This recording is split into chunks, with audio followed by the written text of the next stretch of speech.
Welcome, all you adventurous readers, to the epic worlds of Alfred Döblin, where we explore the life and works of this fascinating but little-known early 20th century writer, brought to you by the website beyondalexanderplatz.com. So welcome everyone to episode 8 on Manas, an epic poem. I'm Chris Godwin. And I'm Katie Kavanagh. Also, Manas, Chris, a poem. So this epic is in verse, is that correct? It's in a kind of verse. It's a very individual form, which I think is one of the reasons why German critics and German readers have sort of turned their noses up at it, even though, in my view, it's a very impressive and marvellous work. Okay, so what year was this published? This was published in 1927. He began writing it fairly soon after he'd finished Mountains, Oceans, Giants. And we know he was really spent after Mountains, Oceans, Giants. He almost suffered unwell. a nervous breakdown over that book. Right. Yes. Okay. So, but at the end of Mountains, Oceans, Giants, he still was wavering. He still hadn't really worked out his position about human beings within nature. And he'd actually been writing some little essays since the early 20s, which had led him to a view that everything in the universe had a soul, even the inanimate objects. So like a pebble. Like a pebble. It's formulated according to understandable laws of mathematical and laws of crystallization and such like. But he said human beings are not apart from nature, but where do they actually fit? Right. Within nature. Okay, and then so how is this publication received by the critics? There were several very long respectful reviews of it in various literary journals and the main newspapers. But it was recognised that the unusual format would probably present a bit of an obstacle to readers who are normally just sort of flicking through some romantic or crime or whatever kind of novel. And so we know that it, in actual fact, was a commercial flop, not widely read by the public. It turned into not only a commercial flop at its point of sort of immediate publication, but it persisted in being a flop for pretty well the rest of the next century, right up to our own day. Okay. Now, I know that you hold Manas quite close to your heart because it's a particular favourite of yours. Do you want to say why? Well, partly I suppose it's singing the praises of the underdog, right? If something has been unjustly neglected, I think there's a strong sense within us that we really need to, this work of art that's been covered over with lots of dust. We've got to remove the dust and show everybody what wonderful things lying underneath Fantastic. it. Yeah. But Manas, it's really quite incredible how neglected it has been and how little scholarly interest there's been in it. And this means there's always been a vicious cycle because there's been a lack of buzz in the scholarly world about this work. Nobody in the kind of the world of newspapers and literary periodicals and radio programs and so on has either heard of it, and perhaps they have heard of it, but they're not interested in looking into it. So bookshops would never don't stock copies of the books when they occasionally appear in book form. We mentioned earlier, obviously, I said that it was a commercial flop, but then afterwards, quite closely afterwards, his commercial success was published. Well, this years at the end of the 20s were quite exciting because Döblin was about to be cut off by his publisher for having this flop of Manas, followed by the flop of a volume of his nature essays that published in the same year. And then along came Berlin Alexanderplatz, which we'll be coming to in a later episode. Okay. And so then that kind of was so successful that it then overshadowed most of his previous work. Yeah, basically since Alexanderplatz became a worldwide bestseller and the source of huge numbers of master's dissertations and PhD theses and articles in learned journals and so on. Yeah. All the rest of Döblin's work has been thoroughly overshadowed by it, and he was very, very annoyed, whenever he was being introduced to somebody and says, "Oh, you're the writer of Alexanderplatz.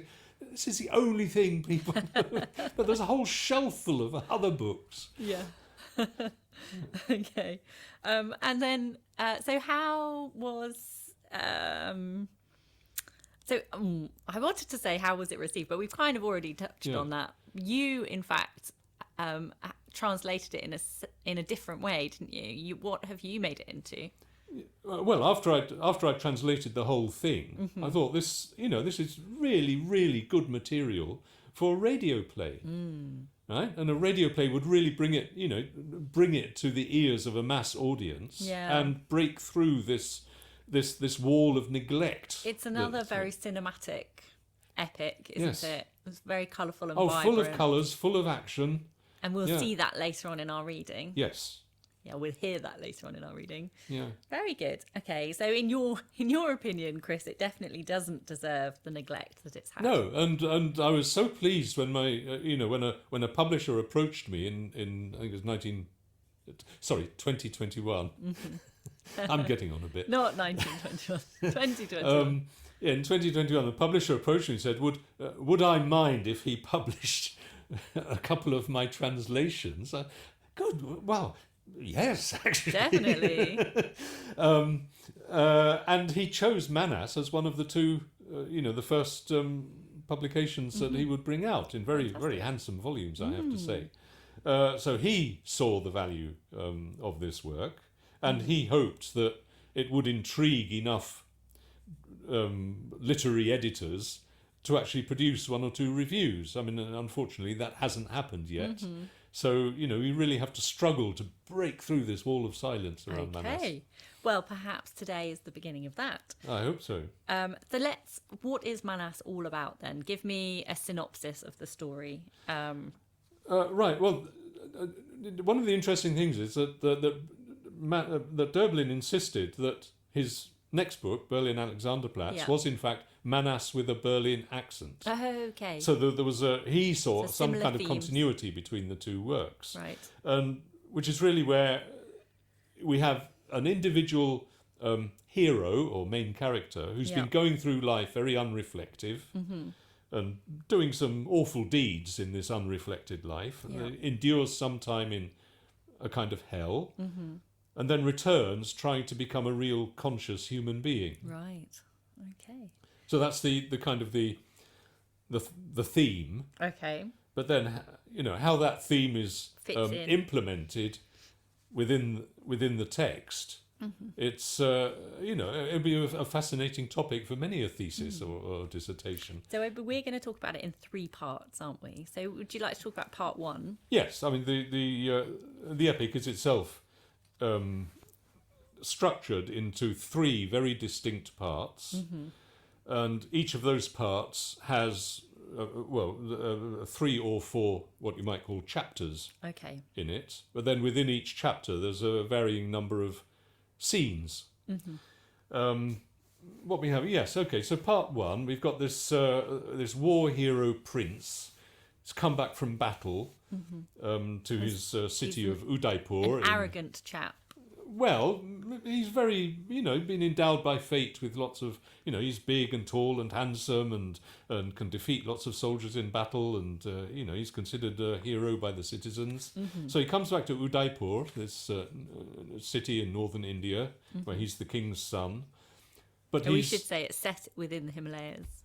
It's set in northern India and the Himalayas. Okay.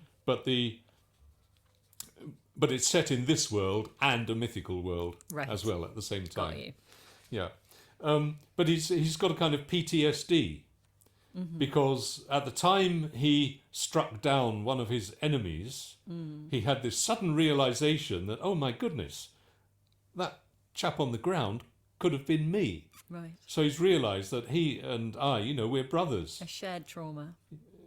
Yeah, but he's realised that he can't just go through life slaying the enemies, because he too could be an enemy and whatnot. So he demands to go to Shiva's field of the dead, up in the high Himalayas, where souls drift about waiting for their final dissolution.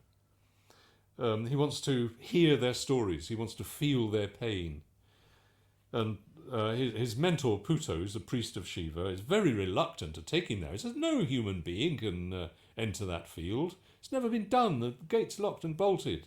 But eventually Manas insists that Puto take him up there. So they go on this mystical flight up into the mythical realm of the Himalayas, Shiva's realm.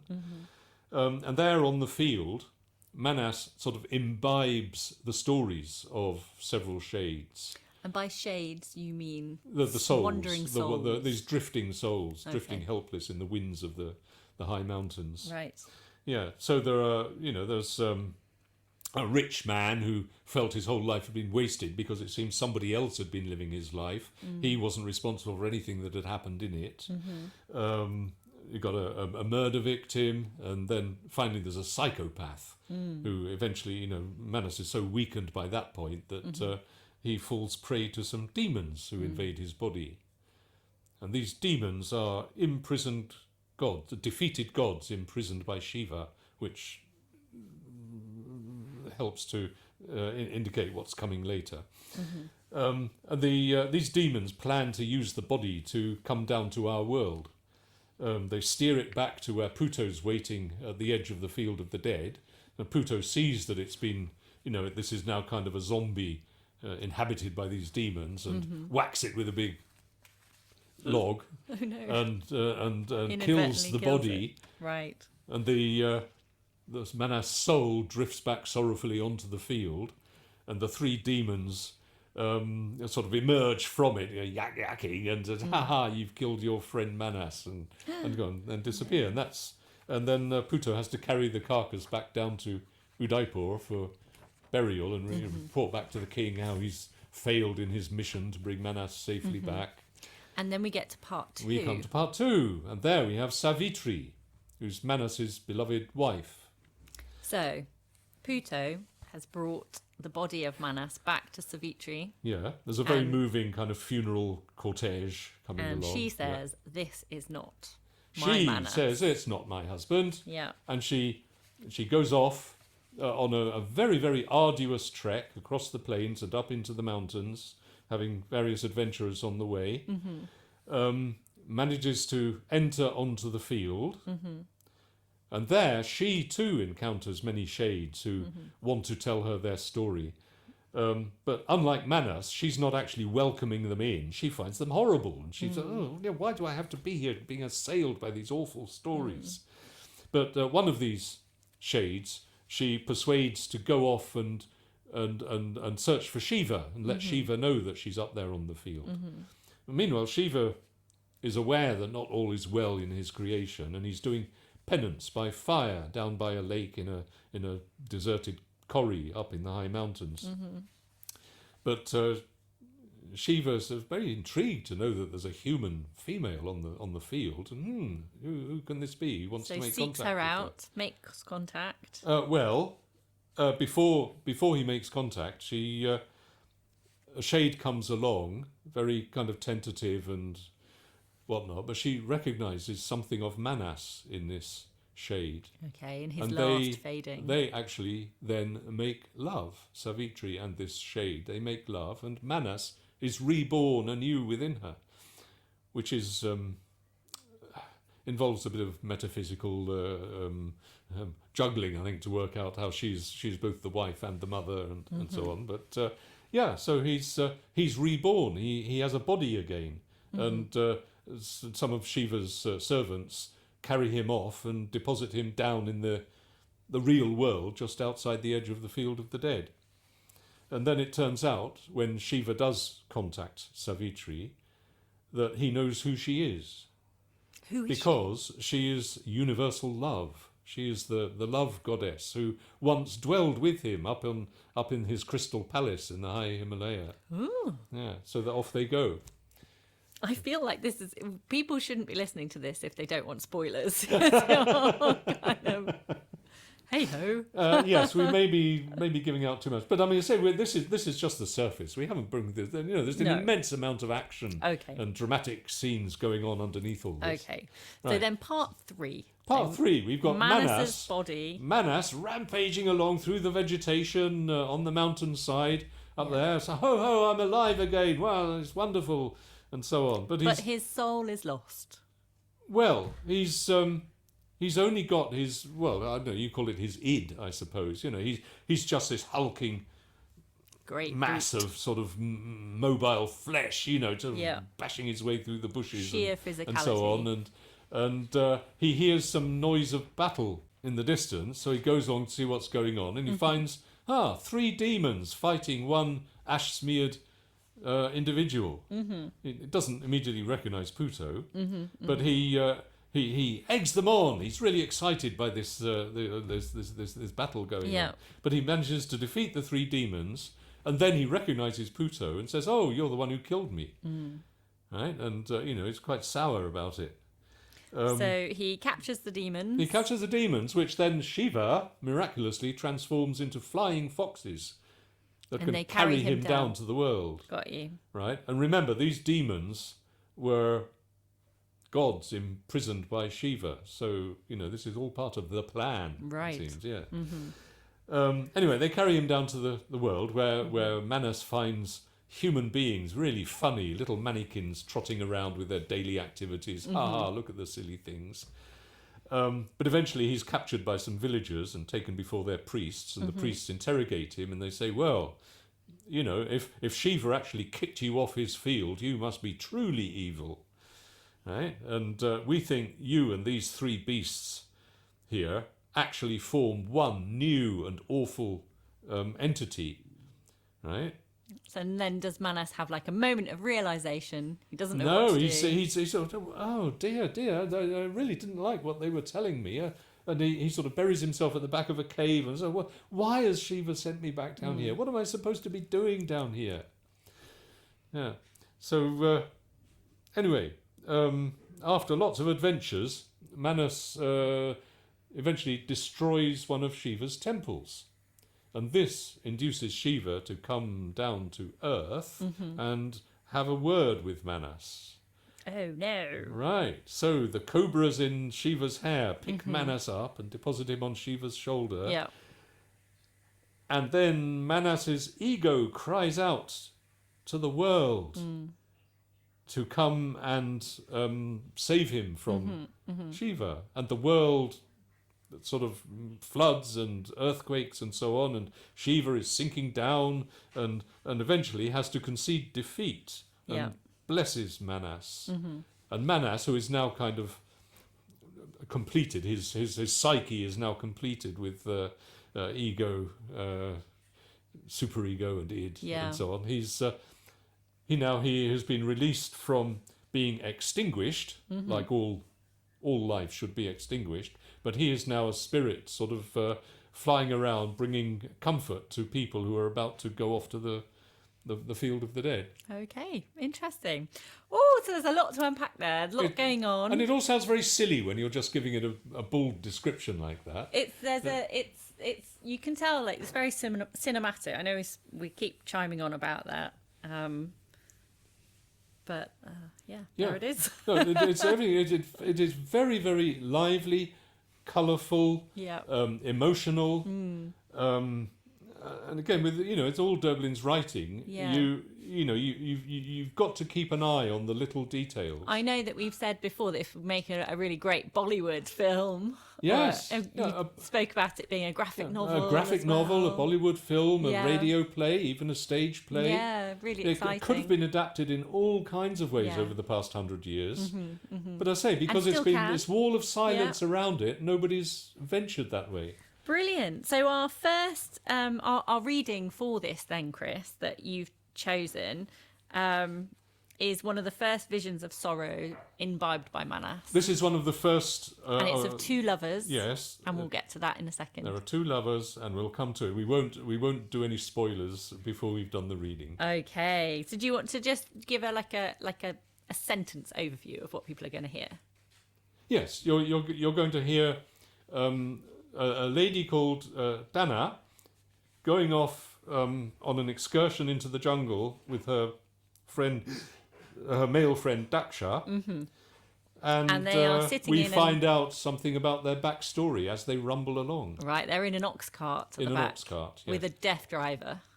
With a deaf driver going away from Benares. Okay, brilliant. And we've got a new person joining us. We have a third member of the cast, three characters, ladies and gentlemen. for this one. That's Katie's husband Will, who's my son, has agreed to debut in his acting career. A little unwillingly, but we've even accosted him to join in.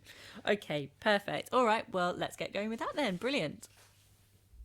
So our reading today is the awful story of Danu and Daksha from part 1 of Manas. Rumble, clomp, zebu hooves, jangling past all the houses, jostling pagodas, domes, shimmering gold, a large town, a wonderful town, Benares. The river runs below, great holy river, holy Ganges. Clomp, rumble, hooves, clattering hooves and rumbling. Who is sitting in the cart and the zebu run ahead? Where are the zebu speeding to? Through the town, away from the throng. I am taking you into the forest, to the Damek Stupa. We shall place flowers there, Daksha, my friend, and you shall see the owls, the owl people, how they sit there by day in the banyan tree and how they sleep. A woman, a slender one. You, Danu, wife of Smrti, you love the banyan so. Don't call me wife of Smrti. The little leaves of the banyan flutter up and down. It gives me such a sweet feeling. And you, on the box seat, is just the driver, and he is deaf. And you do not know the owls. I showed them to you as they flew one night from a banyan tree. And you want to see them once again? And I will see them, and you shall see them with me. Danu, I love to go with you, not just to Damek Stupa, but I would go with you to the sea, the mountains, for you are the loveliest, the jewel of all Benares' women. God has blessed your husband. Your husband must have great merit to win your hand. Why do you talk so much about my husband? The driver is deaf, and you may give me your hands. And rumble and judder and jangle and rocking and juddering, dashing over soft ground. But you must tell me, Daksha, my friend, as I take you to the banyan tree and show you the owls, that you recall the owls, even if they don't screech as they did before, that you love me. This you must say to me, Daksha, while I hold your hands, that you love me and that you remember. How she smiles, takes his hands, places them about her waist. How she lifts her eyebrows. I do want to say all that to you. Yes, and you must, and more, Daksha. What you know of the secret of my room and how it all went when my husband was with the caravan, and you stood for the first time at the house door and watched it, as was your duty. And then you watched me. How she laughs and gazes at him, and the wheels rumble softly in soft mud, rumble between fields of maize. And the smoke, ever more smoke, and flames, the flames, where do they come from? Are the wheels burning? Has fire broken out below? The smoke, the terrible flames. I will go with you, Danu, my sweet, my gazelle, as far as you like, and take me with you. I'll go the whole way with you and say everything. Your throat is sweet to me. The flower behind your ear is sweet to me. Go on, Daksha. Go on. Yes, Daksha, go on. What you saw once, I want to hear it from your own mouth. It is done. It happened from you, from me. I must hear it from your own mouth. Your room was dark, Danu, and you dared not light a lamp. And you sat on a carpet in the dark and sat and made not a sound. And you had led me up the stairs, and I was only the watchman of your house. And then you disappeared. I was afraid, Danu. I might bang into something. I might knock things over. I was afraid. So I crawled on all fours and felt about with my hands until I had something in my hand. I touched it without meaning to, and it twitched. What was it, Daksha? I can't see. It's covered up now, the brown twitching thing. Your big toe? The right. The left. Which? The right? I don't know, and then... Which toe was it, Daksha? Of course you know. You have covered it, Danu. Uncover it. Then I shall know. Your mouth must say it. Your mouth is up there. It knows everything. My mouth? And why do you press me so, Danu? We are going so far, the zebu runs so fast. This is it. There's Damek Stupa, the ruins. I shall call to the driver. He can't hear. He's deaf. I shall sign to him. Better tell what you know about my room, my body, my toe, and what we did. And here is the banyan tree. Oh, Danu, sweet Danu. And we want to stop and sit ourselves down beneath that tree. And rumble, judder, bump, clump, rumble. And don't torment me, sweet Danu, and stop and turn around. You don't need to see the banyan tree, Daksha. Look, we're passing it by. I shall not waken the owls for you, and I have something for your mouth. A fig. A little fig. It is a little favour for your mouth, even if it will not speak to me and will not let me know what I would love to sow here. And he bites into it. They sit embracing mouth to mouth. They bite, eat, and kiss. And tears well from Danu's eyes. Her eyes swim. Tears pour from them. And she eats, keeps kissing, swallows tear water. And he laughs and kisses and gulps. Don't worry, Daksha. The tears are not poison, nor the fig, nor the water of my mouth. I just wanted to kiss you, and when I have finished the fig, I shall never kiss you again. No, you shall kiss me often, ever and again. I shall not offer you my body again. I just wanted to cleanse your mouth, to kiss it one more time. Your wicked mouth. Yes, you are wicked, and yet I love you, and proved it to you. And if the cart did not skid about so wildly, and if you did not tremble so, could once more gather up your courage, I could give myself to you once more, would feel shame, tear myself apart, and for love would be helpless to do otherwise. When I look upon your brow, my body freezes and my teeth chatter. So much do I love you. When you fix your gaze on me, my life is taken quite out of me, and I can only wait for what you'll do when I see your mouth, your lip, your upper lip, and how the tongue licks it. I am no longer I kiss your teeth. I must fall into you. That is what you are to me. And you did not save yourself from me. What should I have done, sweet, sweet Danu? It's good that you tremble. We tremble together. I'm trembling too. A terrible god has hung this over us. Just let the cart roll on. We shall not go back to Benares. Never more to Benares. Danu, oh Danu. Never more to Benares. Oh, hold still, Daksha. Stop fidgeting. I shan't let go of you. It was not the banyan tree I meant to show you, or the owls, or the ruins of Damek Stupa. What have I done to you, Danu? What kind of woman are you? A woman, like any other, the finest in Benares, Smrti's consort. Just let the cart roll on. Once I was created to be the wife of Smrti, the best beloved, the most blessed, and to be happy. And then again, I was created to go to the window, look down and notice you. You by the door, the watchman of the bazaar. And then I had to carry you around in me and long for you and be enchanted. And my husband might be here or might be there and can never be with me. And always it is for you I wait. I yearn. For an hour I stand there, and another hour, and then not an hour and not a moment. And I must have you always. And instead of this, you sweet face, you poisonous beloved mouth. Instead of this? Oh, Danu, say what it is. I love you. Would I have come with you otherwise? Would I have dared? And she starts keening, sits bolt upright. Danu, sweet woman, flower behind her ear, gold starred at her nostril. You pointed me out in the bazaar. How you pointed me out. I had to creep along behind you, keep you always in my sight, follow you out of the house, through the streets, to your room, stand outside your room, dressed as a servant girl, a messenger. How you talked in there about me, laughing. There was a man in there with you, or a woman. It must have been a woman, another victim of your lies.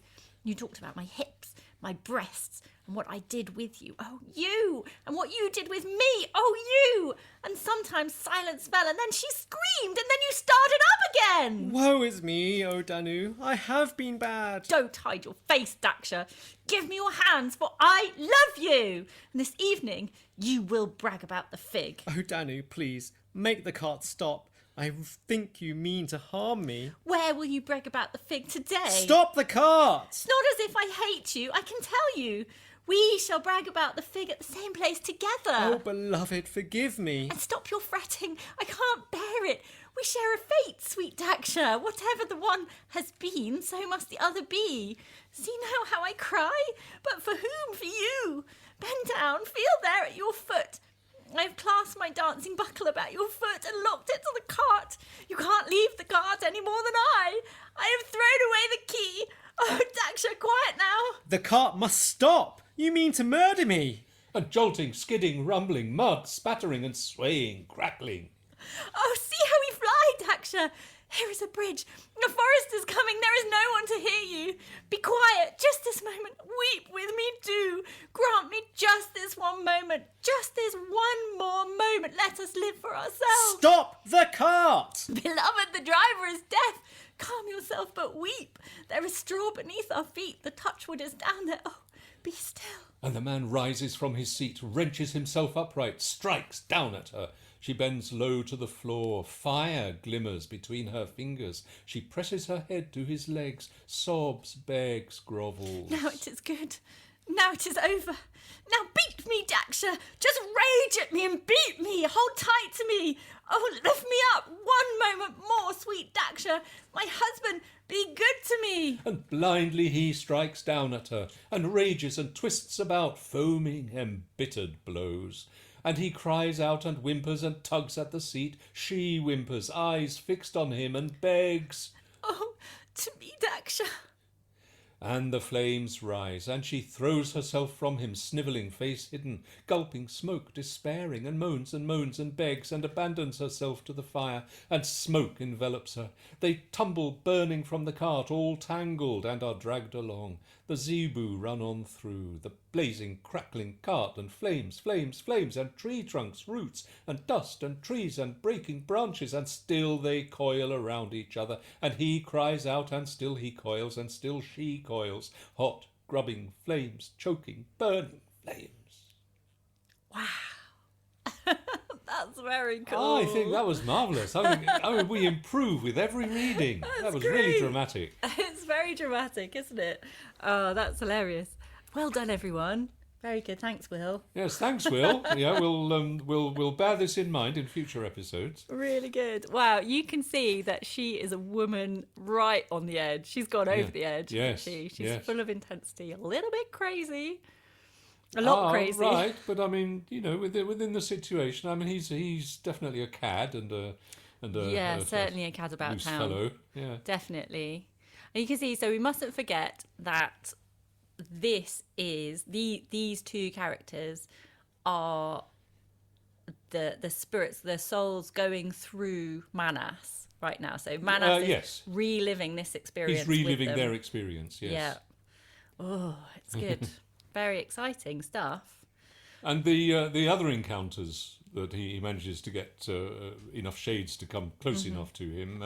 I mean, they're all very different, and he views them or feels them in different ways. Döblin uses several different techniques for how he presents or how Manas is presented with these stories. Yeah.